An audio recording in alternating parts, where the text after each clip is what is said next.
My name is Jonathan Nevill and I'm talking to you from Australia. This video is about watches. Now, watches these days are really just ornamentation because everybody carries a phone and the phone has the time on it. But people still like watches, and I guess they will continue to like watches. However, two things go wrong. Firstly, the watch is powered by an electric battery, right? So the battery can wear out. Secondly, the strap, usually made of plastic or leather, that can wear out and needs replacing. All right, so to service a watch, we're going to need a few simple tools. Now, the watch, I'm not going to change the watch band on this one. I'm just going to demonstrate how you would do it. Now, this band here, by the way, this is a leather band. Cost a few dollars more than a plastic band, but my advice is only use leather. They're on eBay. Oh, by the way, all these tools, like these tools here, they're for opening the back of the case. They're on eBay very cheaply. And this tool here, also on eBay very cheaply. This tool is to compress the little spring tube which holds the band in place. So each watch has two of these, right? So one will be here and the other will be here. Now, to replace the watch band, you just need to know how wide it is. They come in a few standard widths. So work out how wide it is, go to eBay and buy one, and that's not too hard. Now, when you do have to change it, you'll need to compress the spring tube. Now, these little compressors are available on eBay. You can also use a fine blade like that to just get in here and push the spring back. Alright, that's enough on the bands. Let's talk about changing the battery. Now, most watches these days are powered by little batteries. Now, the back of the watch is a thing that'll snap open. Now, what I'm trying to do here is to demonstrate. Yeah. Now, can you see the part of the back, the watch back, facing the camera? There is a tiny little tongue. Can you see that? Now, not all watches have that tongue. The good watches will have that tongue, or they'll have a different mechanism entirely, a screwable back. And the screwable back, you just push that open with a suitable tool. That's fairly easy. Now, so that little tongue is specifically there so that you can get your prizing tool underneath that tongue and lift it off. Now, these are specifically made for watchmakers, but if you can't get in with these tools here, you may have to use an ordinary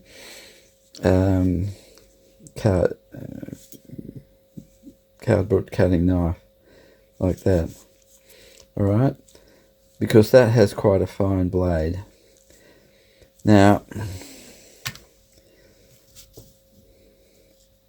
what I'm going to do now, I'll just stop the video and mount the camera. Hang on. Okay, now, all right, we've got to get this back off here, right? There's the tongue that I was talking about. Now, it's possible that dust may have got in to that little crack between the removable back and the watch case. Now, so as we open up the back, there will be a sudden but small rush of air from the outside past the back into the mechanism. If there's any dust there, it'll get sucked into the mechanism. Well, we don't want that.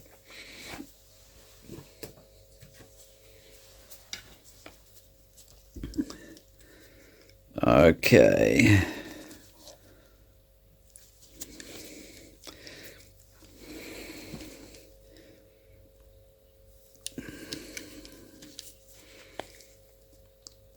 Here's the tongue.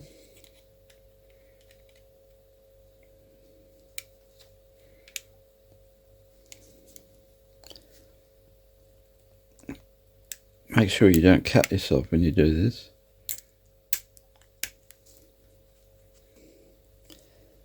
Alright, so I got the blade in there under the tongue and the case has now popped open. Alright, so this is a typical quartz mechanism with the battery visible there. Just have a look, make a mental note, because obviously there has to be a small gap here. There it is there, right? And that has to line up with the adjuster.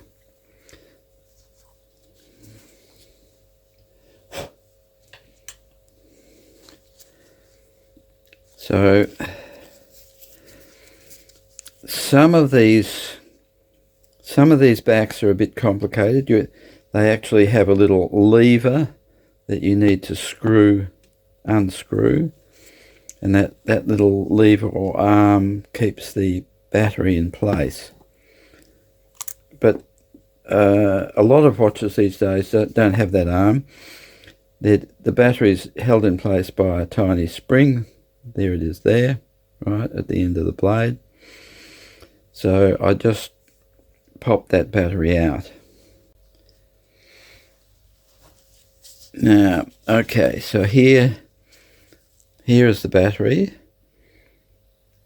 and you can see that it's got a number on it. Oops. The reason I'm using gloves is because, generally speaking, you don't want oil or salt from your hand, your body, to touch the battery. Now, let's just see if we can get that in focus. SR621SW. Alright, now obviously you need a new battery. Don't ever put a used battery, half-used battery back. So again, they're available locally or through eBay.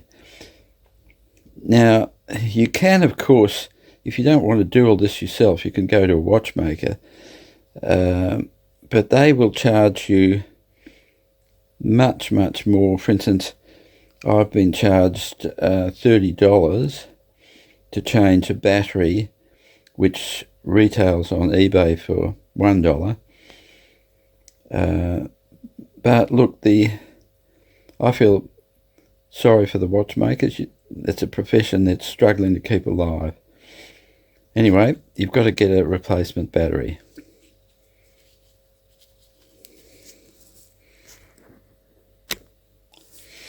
Okay, so this is what you get when you open the envelope from eBay.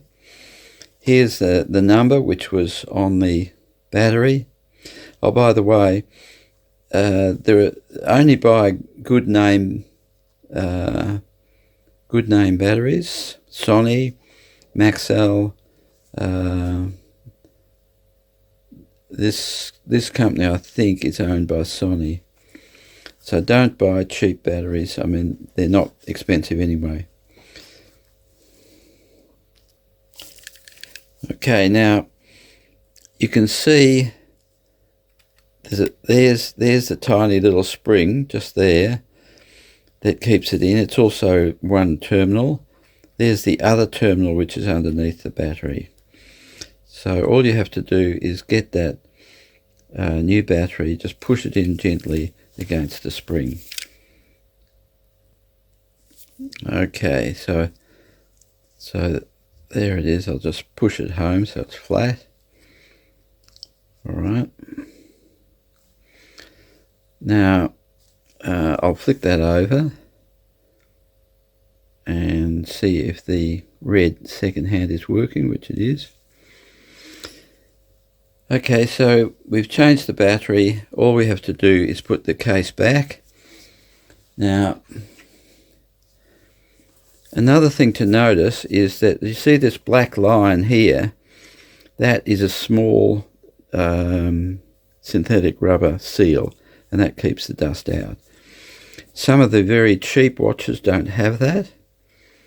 But what we have to do is line that little notch up there, the one I'm pointing to, with the adjuster, like that.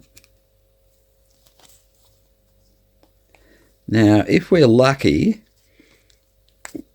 we can just apply hand pressure on that. Let me see if I've got that correctly. So I'm pushing as hard as I can, but I can't get that to snap back. So this is where, oh no, I did. All right, it snapped back. Okay, now if it hadn't snapped back, what we would do is we would just get a coin, a piece of cardboard cut to the same size as the coin, put that on, put that on. The cardboard is to protect the glass, right? And the coin is just to spread the weight, the force of the pliers. Then we would put another coin on the back, like that. You could use a bit of cardboard there as well, just to protect the back, make sure it doesn't get scratched. And once we've done that, we've got to squeeze that, right?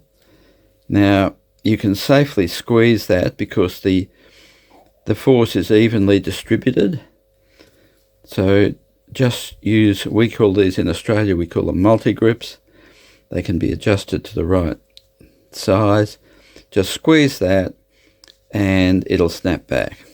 Okay?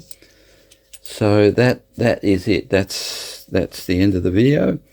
And hopefully I'll see you at the next video.